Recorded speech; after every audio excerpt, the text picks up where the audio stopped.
Story 1. I grew tired of being taken advantage of and taken for granted without ever getting a thank you for everything I did for them. We were best friends for 17 years. I ended that friendship. I deleted their number and removed them from my social media accounts. A weight was lifted off my shoulders when I ended that friendship.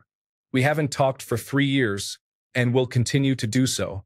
What they do is none of my concern anymore, nor has it been. Story 2. Stopped reading and answering my messages for months. More than once. For years. I don't require constant communication, and I've had a lot of patience over this as I know she's going through some difficulties. But I feel like I can't trust her anymore. What kind of friendship is it if you can't even hold a conversation? Story 3. He committed a crime, pinned it on me, and I went to prison for it. It took some time to prove it was him, and I was immediately released, and he is in prison now. We were best friends for 13 years, so huge trust issues followed. Story 4. His dumb, married ass tried to sleep with my ex less than 48 hours after we had broken up. And now, 2 years later, he is sitting in prison for approximately 20 years after sending an undercover Federal Bureau of Investigation agent some inappropriate pictures and videos. Serves the guy right. Story 5. Because I paid her husband's auto shop to replace my radiator, and the technicians failed to put fluids back in my car. The new radiator exploded, far from home and even further from the auto shop. They refused to fix the problems, so I complained to the corporate office, and her husband got in trouble and lost bonuses. So my best friend was not allowed to speak to me anymore. Another friend's boyfriend wanted to advertise his tree services in my yard. I was okay with it, but the landscaping company my landlord paid was not, and they removed the sign without telling me. I was accused of sabotaging the boyfriend's business. Glad to be free of the drama. Story 6. I have to be honest, I don't know the answer, and it's been haunting me for years. She cut off contact with me back in 2022 and suddenly disappeared off the face of the earth. Not just me, literally everyone who knew her in our friend group and even her acquaintances in the city. It's something we talk about from time to time. The only reason I'm assured she's alive and well is because our families still talk. Her mom has given a few updates but largely keeps it quiet too. She's active on social media and kept all the pictures of us together, plus her profile picture is still one I took of her many years ago. I don't understand what happened, and it's messed me up pretty badly. This girl was my whole world, and losing her was really hard.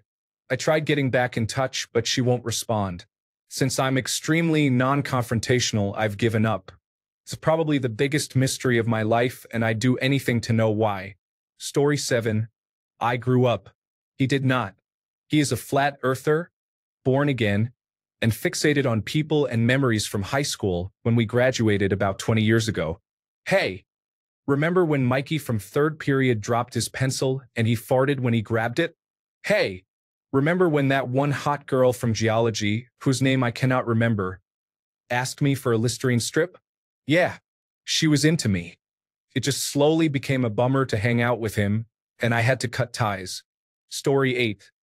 One of my best friends went into full isolation for health reasons during the pandemic, but she hates to talk on the phone.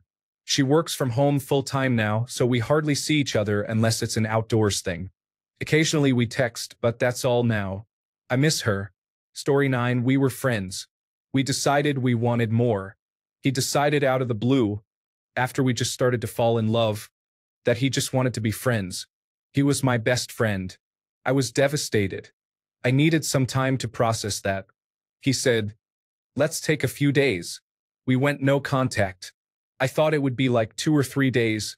He ghosted me for half a year. Then he popped up in my life and our friends' lives like nothing had happened.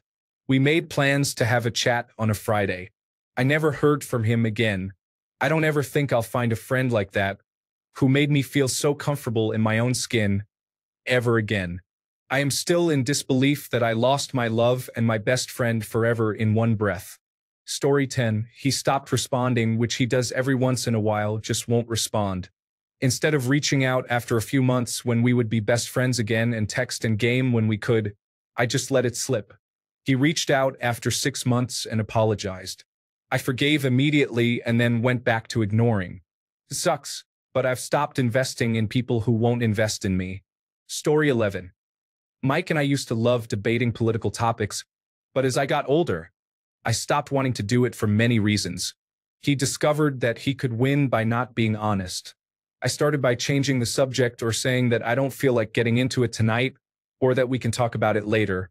He never got the hint and started calling me late at night, talking about people taking over the country and the downfall of America, and that I need to agree with him. It went from putting it off to just not answering the phone to asking him to stop calling me. Sugh. I knew him for 20 years. I just couldn't keep up with the energy he had. I had much more important issues to deal with. Story 12. As we grow older, we separated ways due to different destinies. We lost contact and never talked for years. But it doesn't mean we are not friends anymore. We just have to face life.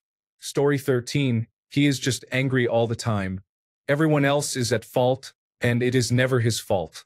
He is deeply involved in the Trump Make America Great Again movement. I just cannot with him anymore. Story 14. After I left home, it took me many years to realize that, first, we had grown apart no matter how much we spoke on the phone, and second, it was a one-way relationship where I was doing all the work to keep in contact. All the calling, all the traveling back to my hometown to visit, just everything. I finally decided that if she truly cared, she would have reached out. It hurt to come to that realization, but when it happened, I decided I was finished, and I really haven't looked back. Story 15. She started dating a guy who was non-monogamous on his end but monogamous on her end. She reassured me it worked. It turns out he had been messaging a 16-year-old girl for the last year and intended to have her move in with him the day she turned 18. She found nothing wrong with it, also stating that when she gets her bearings with the new move, she also intends to make her move on her sexually with him. When she told me about it, the girl was just 2 weeks shy of 18, and what is the difference between her body 2 weeks away from 18 and after 18? The law? That's the last time I spoke to her. You never really know who people are. Story 16. I was having bad mental breakdowns and couldn't keep dragging them down. Eventually, I got better, but between all that, I lost touch. Now we don't talk. Story 17. I'm pretty sure he had sexual relations with my ex-wife while I was on a meth binge. Both denied it, but whatever. At that time, meth was probably more important to me. Oddly enough, he kind of did me a favor. Then he went on to set the Cajon Pass on fire more than once. Then he died in jail under suspicious circumstances. I wish I could talk to or see him again, and even though we'd probably fight initially, I know we would have talked it out afterwards. Forget you, Ricky. But also, rest in peace, brother. Story 18. I texted asking him to not tell me my deceased mom can hear me sing and she's watching me anymore because I'm not religious. And when his family was doing it in person, I didn't like it. He texted me, sure. But the next time we hang out, he gets crazy drunk like always and starts screaming that he'll say whatever he wants because that's what he believes. Story 19.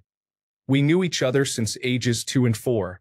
We reached 18 and 20, and she stayed the same while I grew up. Weirdly, I was the younger one. She resented me for changing and slowly started distancing herself until she ignored me entirely. To be honest, she was a toxic friend, and I'm happy that she isn't in my life anymore. Story 20. Well, I'm glad you asked. She didn't ask me to be a bridesmaid at her wedding. I had known her for 25 years, and she asked girls she had known for only a few months. Accordingly, I didn't ask her to be involved in my wedding. I had my 2 sisters, whom I had actually known for longer than her. That didn't stop her from making a spectacle at the wedding, which was on a very hot day. She pulled out the front of my dress and dumped an entire box of confetti down there. I was a bit sweaty, and my dress got stained with red, pink, blue, and green spots for the photos. Thanks, friend. She didn't acknowledge the birth of my first child. To be fair, I did learn later that she had suffered a number of miscarriages that year, but still. We would invite her and her husband over for cozy little dinner parties and put a lot of effort into them. Candles and fancy food and nice wines. When she reciprocated the invitation, we would always arrive to find she had also asked 3 or 4 other couples and would not bother cooking. We'd get pizza. She never got in contact with me. It was always me calling her. She didn't call me to tell me that she was finally pregnant, And she didn't tell me when she'd had the baby. I always found out through other people. None of these things seemed like big deals at the time, but added up, it caused a lot of pain and tears from my end. Why didn't she like me? I got the hint. She didn't want to be friends anymore. Okay.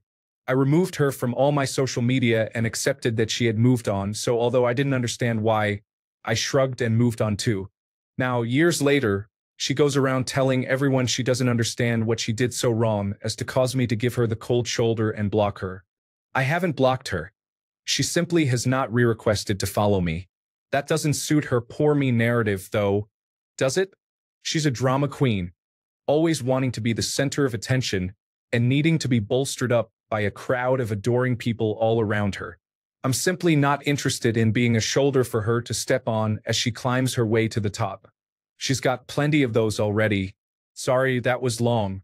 It's obviously a touchy subject. Story 21.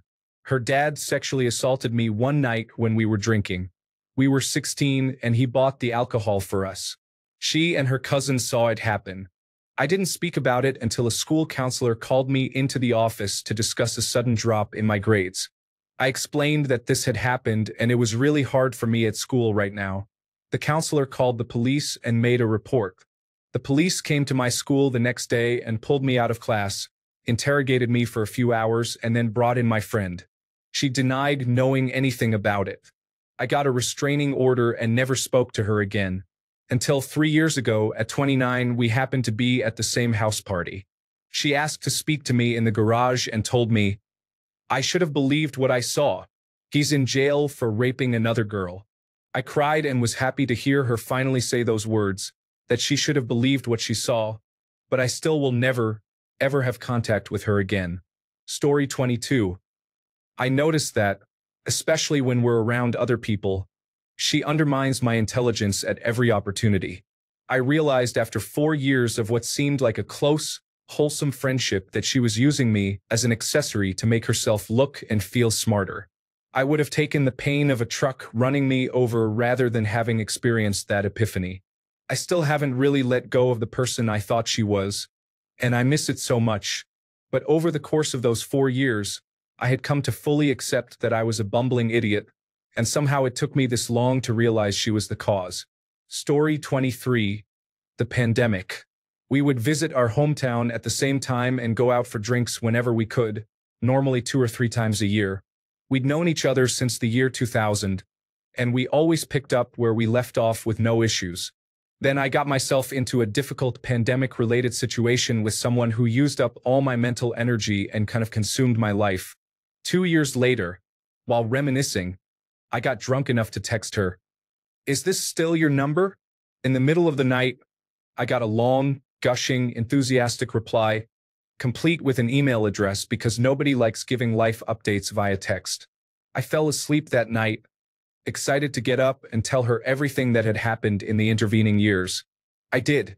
She replied with proper response coming soon. Here's a photo of us when we were like 20. That was 2 years ago. Not a word since. I have no idea what happened. Story 24. She told her son, who is the same age as my daughter, that my daughter looked like a whore in her homecoming dress. He told my daughter she said that. I asked her through text if it was true, and she left me on read. I never talked to her again. Several years later, she started working where I was already working and tried to buddy up to me in her new hire training, and I completely ignored her. Story 25. We are both pretty left-leaning politically, but she is much more than me. A white boy entered my friend group made up of all Latinos. We didn't do that on purpose. It just ended up that way. My best friend isn't in this friend group due to distance, but she's Latina. The white friend said he voted green, and all of the Latinos ganged up on him and criticized him harshly. They even left the group chat. I told my best friend, and she said she's not surprised. If one is going to surround themselves with a minority group, they should do research into their own white privilege as well as what their new minority friends possibly have to deal with. I told her he lives with a foster family due to some of his blood relatives committing suicide, and he hasn't lived an easy life. She said she can feel bad for him as a person, but his skin color still allows him certain privileges minorities don't get.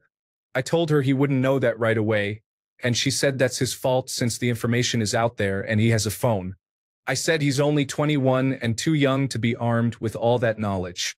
She said what a privilege it must be to be 21 and have a minority, like me, willing to support and protect him while there are 13-year-old girls of color being forced to grow up when their parents are taken away.